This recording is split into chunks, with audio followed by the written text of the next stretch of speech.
The product that we're going to be using for today's project is called Desert Foam Floral Dry Foam.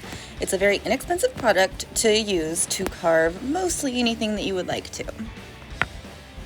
The first thing that you're going to want to do is to draw your design on the foam.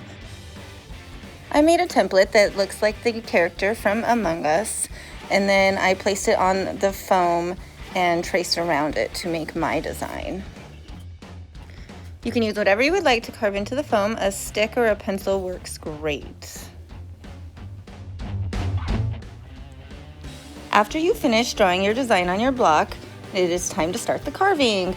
The things that we're going to be using to do our carving are called rasps. They come in lots of different shapes and sizes. Some are a little bit more aggressive and some are a little bit more timid to use, and I'll explain those as we go along. Starting with the smaller rasp, just go back and forth in kind of like a saw-like motion to slowly remove parts of the green foam. You can always remove more, but once it's gone, it will be gone forever, so you won't be able to add it back on. So be very intentional and go very, very slowly with your carving. Different rasps will perform differently. This one is more flat, and so it's going to be really good for making the angles that are pretty particular with the Among Us character. The foam is incredibly fragile, so be careful when you're carving so you don't have breakage.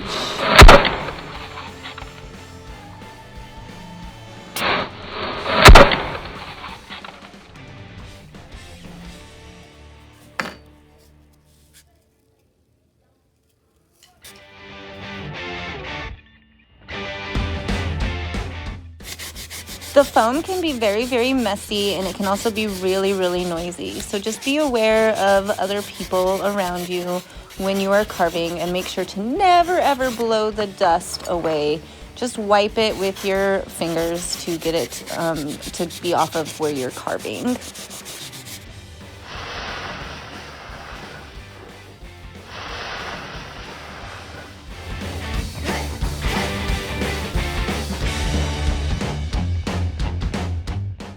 Remember that you have 3 dimensions in which you are working. So to make the backpack or to make the eye space, you can carve out parts of the top and parts of the bottom so that then those areas end up sticking out.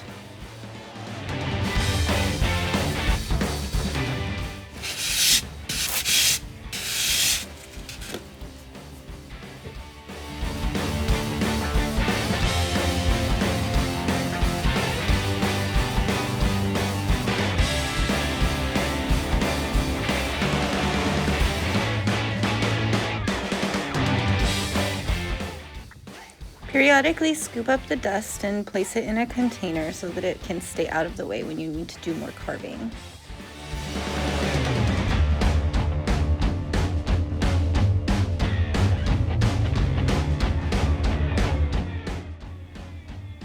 Once you have the main shape of your design, you're going to switch rasps to one that looks a little bit more like a cheese grater. Do people even use cheese graters anymore? Is that still a thing? With this type of a rasp, you'll be able to get more refined detail and make your edges more smooth. Like a cheese grater, however, it will only work if you use it in one direction. A hard bristle brush works great for getting off any of the extra dust that you don't want to get into your paint. Your hand works really well for smoothing out the majority of the surfaces as well as a final touch.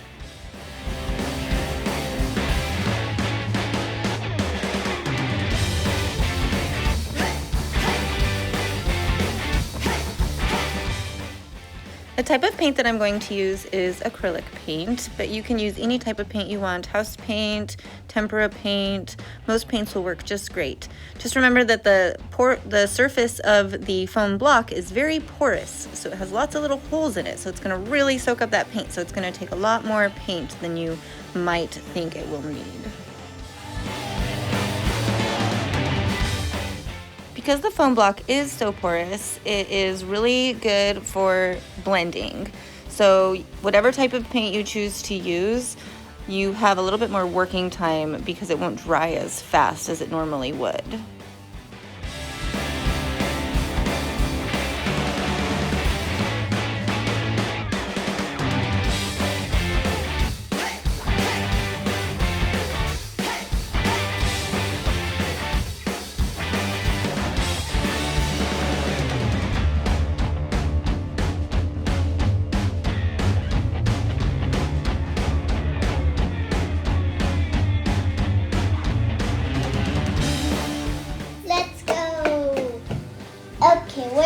play. How about hide and seek? 1, 2, 7, 8, 9, 10. Ready or not, here I come. Mom, Dad, have you seen banana and toothpaste?